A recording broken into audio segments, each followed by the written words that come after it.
Assalamualaikum. My name is Anissa Hanim binti Husin, and the analysis will be focusing on Islamophobic comments on social media after the recent Christchurch attack.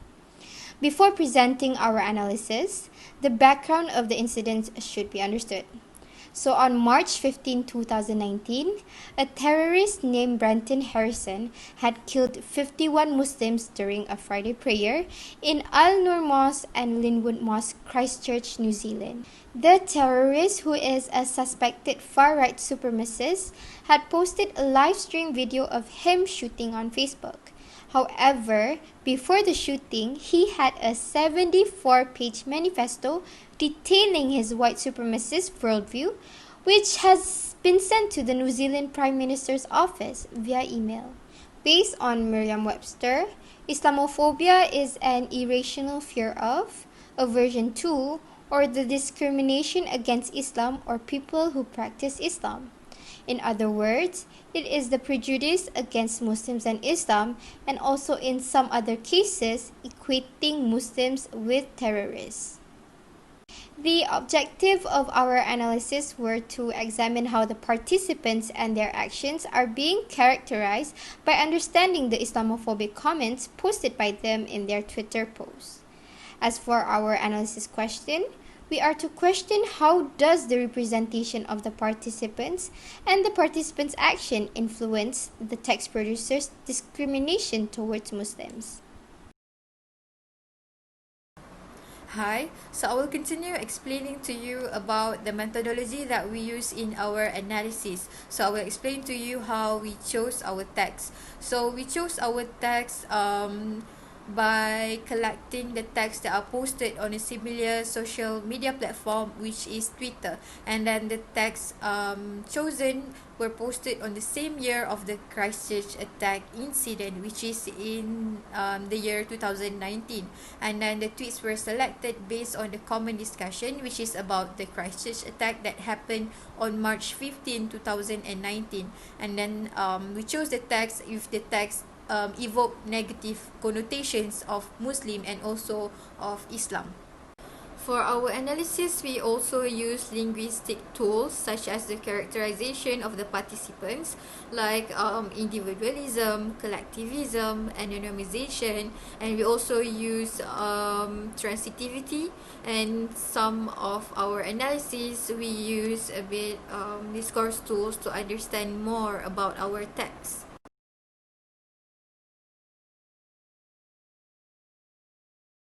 For our findings, I will start by presenting what we had analyzed from text 3.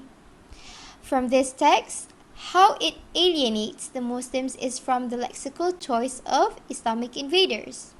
The writer did not use the lexical term of East or Eastern to refer to the Muslims, but used the term Islamic invaders. The question is, why did the writer use the lexical invaders instead of East or Eastern, as he had used West to refer to his groups? Invaders meant a number of people occupying a country, but is seen negatively, which can easily indicate the text producer's thought of alienating the Muslims with his groups. Next, we had analyze the phrase "repel the invaders back to their deserts" using the transitivity material process. In this phrase, there is a representation that a Muslim only live in the deserts. The text producer uses the word repel together with invaders, which denotes that Muslims are persistent and a drive and force is needed to influence them, and in this case, to move them out of their country to the deserts. Islam back then started in Mecca, Saudi Arabia, where the surroundings were mostly deserts. Therefore, the writer associates the desert as the only place for Muslims' habitation, as if Muslims do not live all over the world, including their own country. Okay, so I will continue with the analysis of our second text. So the text says if they are in enough numbers, they will attack and scream and demand Sharia. Where they are not enough in numbers, they put their head down, act like good citizens, and breed like rabbits till they get to enough numbers. Meanwhile, their preachers spread hate against locals in sermons. So as you can see in the text producer used the word they to refer to the Muslims repeatedly in his text. So they here is a third person pronoun, and it is also a person like cis. So according to Venn ideological squaring, sometimes the text producer use the third person pronoun they when they wanted to outgroup the subject. So here the text producer actually wanted to outgroup the Muslims by using the third person pronoun they, and this is to emphasize the negative things that they did, as mentioned by the text producer in his text, that the Muslims, they will attack and scream and demand Sharia. And then this also showed that the text producer actually wanted to increase the gap between the Muslims and also the reader of the text. And as you can see in the text producer used the word rabbits to refer to the Muslims, and rabbits here is animal metaphor.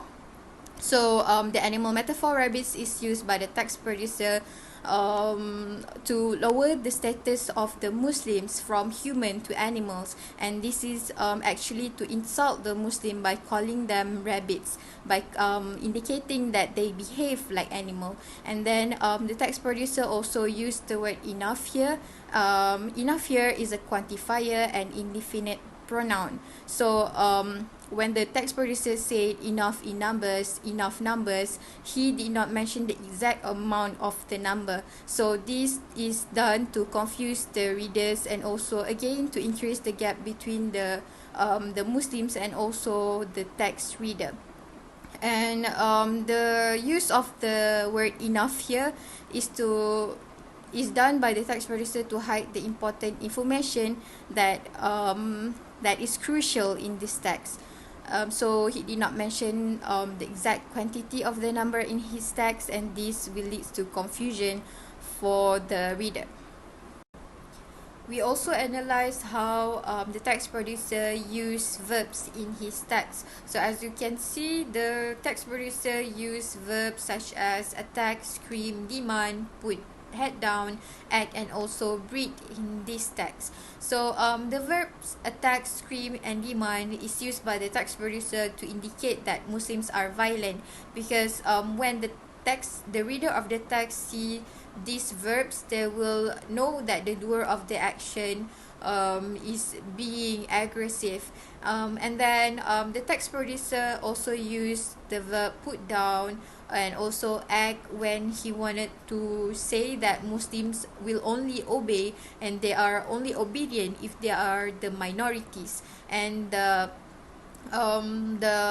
text producer also mentioned the word breed, and this is again, as I mentioned earlier, the text producer wanted to insult the Muslims by comparing them with rabbits. So here breed is used by the text producer because Muslims reproduce so many times that they are being compared with rabbits. So the behavior of the rabbits is being compared to the behavior of the Muslims, and this is insulting to the Muslims. So here you can see the verbs used by the text producer in his text.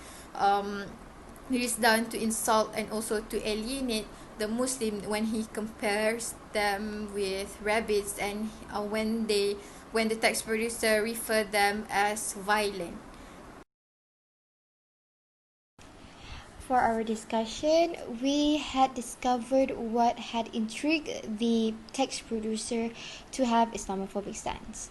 Number 1, they fear of Muslims overpowering them. Number 2, they wanted to place a gap between Muslims and the readers. Number 3, they characterize Muslims by their religion, not by their personal identity, like their nationality or their race.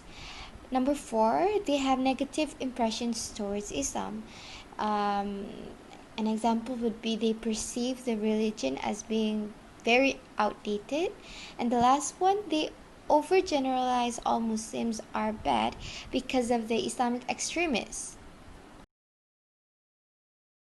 In conclusion, our analysis has successfully revealed the intriguing factors that causes these Islamophobes to post negative remarks about Muslims and also Islam in their social media.